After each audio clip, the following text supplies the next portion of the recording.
A gente começa o Jornal do Rio de hoje com uma entrevista especial com a Maiana Macedo, procuradora do Ministério Público do Trabalho, que vai falar sobre o trabalho análogo à escravidão e trazer um panorama desse tipo de crime, principalmente aqui no estado do Rio de Janeiro. Maiana, obrigada pela sua participação aqui no Jornal do Rio. Eu que agradeço. Boa noite. Muito obrigada pelo convite, por abrir essa oportunidade para o Ministério Público do Trabalho falar desse tema tão importante, né, que é o trabalho escravo contemporâneo. Pois é, Maiana, e já tendo como gancho, né, a questão dos 23 paraguaios que foram resgatados dessa fábrica clandestina de cigarros na Baixada Fluminense, como é a atuação do Ministério Público do Trabalho frente a uma situação como essa, por exemplo?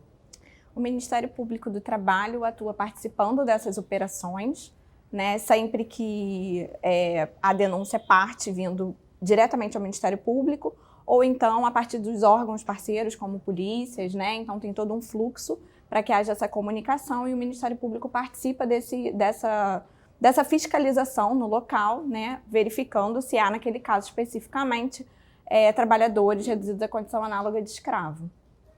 E aí, caso seja identificado, né, assim, esse tipo de crime, porque é um crime, né? Sim. O Ministério Público, ele acolhe essas vítimas até que seja resolvida a questão de a pessoa voltar para o próprio estado, para o próprio país, né, se não for do estado em que o crime está sendo cometido? Sim, nesse caso, após, né, fiscalizando, né, acontecendo a fiscalização, o Ministério Público identificando que naquela situação está acontecendo de fato a redução à condição análoga de escravo, o Ministério Público dá os encaminhamentos no sentido de tirar os trabalhadores daquele local, levá-los a uma outra, enfim, né, ou a um hotel, ou às suas próprias residências, se for próximo do local, e posteriormente, né, verificando também, às vezes isso acontece na própria situação e às vezes precisa acontecer depois, mas garantindo o pagamento dos salários, das verbas rescisórias, indenizações por danos morais individuais a esses trabalhadores e, eventualmente, sempre que possível, também o dano moral coletivo,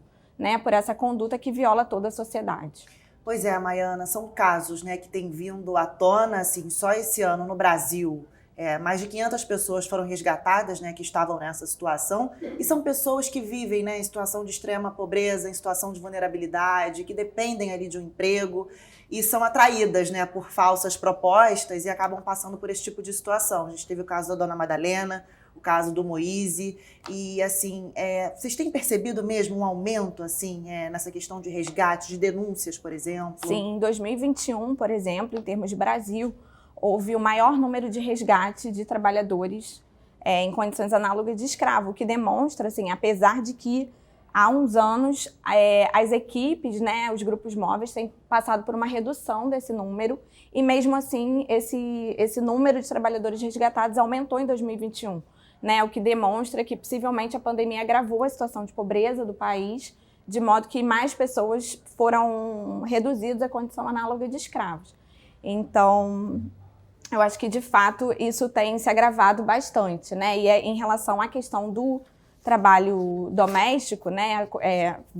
A verificação do trabalho escravo em residências, por exemplo, também aumentou muito, assim, com o caso da Madalena, houve uma visibilidade, né, muito grande, especialmente, assim, dada pela imprensa, que fez com que as pessoas se atentassem mais e gerassem esse olhar, havendo mais denúncias. O Ministério Público recebeu mais denúncias. No Rio de Janeiro, houve mais resgates, né, nesse tipo de situação específica, esse trabalho específico.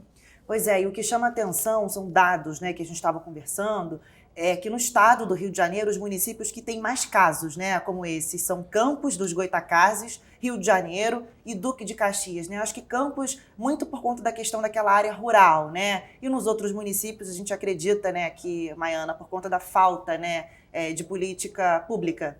Isso, com certeza, sim. O Ministério Público instituiu grupos, né, de trabalhos especiais em que se identifica os 5 municípios com maiores números de resgatados, né, identificando exatamente assim, os locais onde essa situação precisa de um olhar mais atento e tem trabalhado, né, no sentido não só da conscientização, né, mas da capacitação da rede, né, das secretarias de assistência social, do pessoal do CRAS, do CREAS, conselhos tutelares, Polícia Civil, Polícia Militar, Polícia Federal, para que haja esse olhar atento a fim de que não só se identifique, mas também no momento posterior ao resgate. Pois é, e é esse grupo de atuação do Ministério Público do Trabalho que foi dividido em 2 eixos, né, que a gente estava conversando, justamente para conscientizar os órgãos, né, e também as assistentes sociais, né, quando identificam algum tipo de crime como esse. Aí queria que você explicasse como é que funcionam esses eixos, esse grupo de atuação, né, do Ministério. Isso, a nossa Coordenadoria Nacional de Erradicação do Trabalho Escravo aprovou 2 projetos, né, que é o Liberdade no Ar e esse outro de conscientização. O Liberdade no Ar, na verdade, ele visa, assim, a estabelecer publicidade, tanto em redes sociais, mas especialmente em aeroportos, rodoviárias, fronteiras, locais onde haja movimentação e por onde acontece muitas vezes o tráfico de pessoas, né?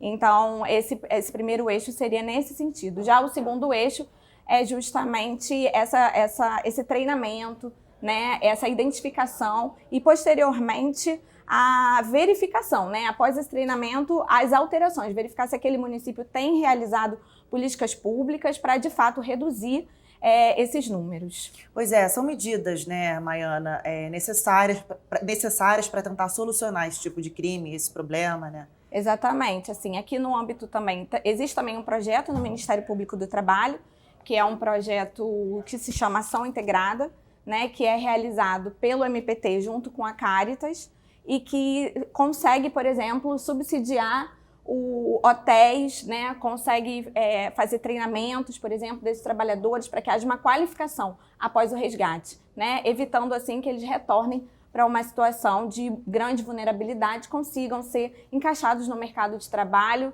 a partir de um trabalho decente, um trabalho digno. Agora, Maiana, como esses casos chegam até vocês, né? Caso alguém queira fazer uma denúncia, por exemplo, existe algum tipo de canal para as pessoas? Sim, o canal pode ser a partir do Disque 100, pode ser também pelo próprio Ministério Público do Trabalho, né? Ou pelo nosso site, ou comparecendo a uma das procuradorias, né, no estado, na cidade do Rio de Janeiro e também em outros locais, como Nova Iguaçu, como Friburgo, né, Campos dos Goytacazes. Maiana, agora falando um pouquinho dos paraguaios, né, a situação que eles estavam ali realmente muito chocante, né? A gente viu ali aquelas imagens, né, da polícia, da operação que foi divulgada, e geralmente isso choca muito, né? Porque as condições que eles ficam, que eles são submetidos, né? Nesse caso, eles nem o celular eles tinham acesso. Então, assim, é cárcere privado, como Sim. se fosse, né? Sim, totalmente. Assim, há uma total privação de liberdade, né? Que é uma das situações tipificadas no artigo 149 do Código Penal, né? Que define o trabalho escravo, né? Reduzir alguém à condição análoga de escravo é um crime. Então, é de fato assim, uma situação muito complicada, além da redução, assim, além do cerceamento da liberdade, havia também condições ambientais do trabalho muito complicadas, né? Especificamente no caso dos paraguaios, né? Não havia ventilação na fábrica, eles não receberam nenhum tipo de equipamento de proteção, né? Como máscaras, luvas, botas. Então, a situação, de fato, era muito complicada. Pois é, e muitas vezes eles nem recebem, né? E aí vocês também, né, do Ministério Público do Trabalho, quando tomam ciência de casos como esses, vocês exigem ali o pagamento, né, de indenização, talvez por danos morais, e todos esses salários também que foram prometidos e não foram pagos. É assim que funciona? Exatamente. A gente exige não só o pagamento dos salários, né, que deveriam ter ocorrido, como as verbas rescisórias, né, decorrentes do término do contrato de trabalho, né, sem ser por iniciativa do empregado, né, mas por um término em que ele tem que arcar com tudo. Além disso, as pessoas, né, que são encontradas nessa situação, elas têm acesso a um seguro-desemprego para conseguir se estabilizar até conseguir um trabalho, né, um trabalho decente.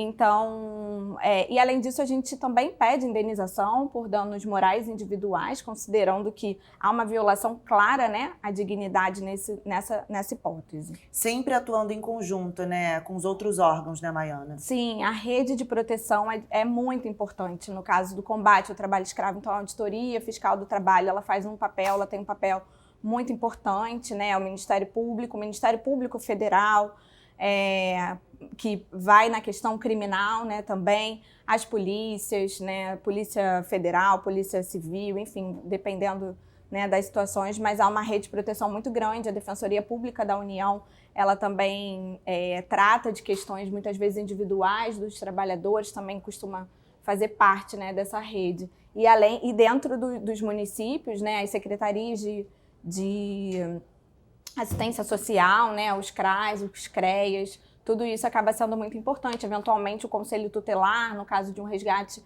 de criança ou adolescente nessa situação, que também pode acontecer, né, infelizmente. Agora, Maiana, como identificar, né? Vocês receberam uma denúncia, a polícia ou até o próprio ministério, como identificar, né, um trabalho análogo à escravidão, por exemplo?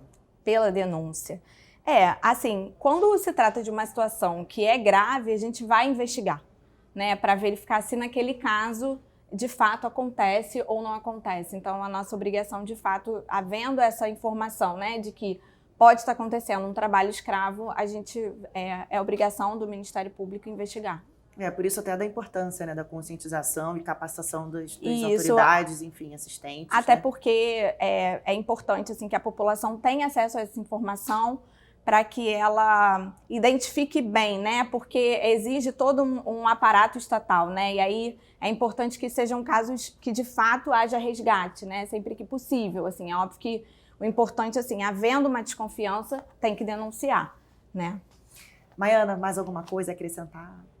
Não, muito obrigada pela oportunidade, boa noite. Espero que todos possam ser sensibilizados, né, com essa questão dos paraguaios e que haja uma conscientização social mesmo para que, de fato, haja redução desse tipo de situação no nosso país. Obrigada mais uma vez pela participação no Jornal do Rio.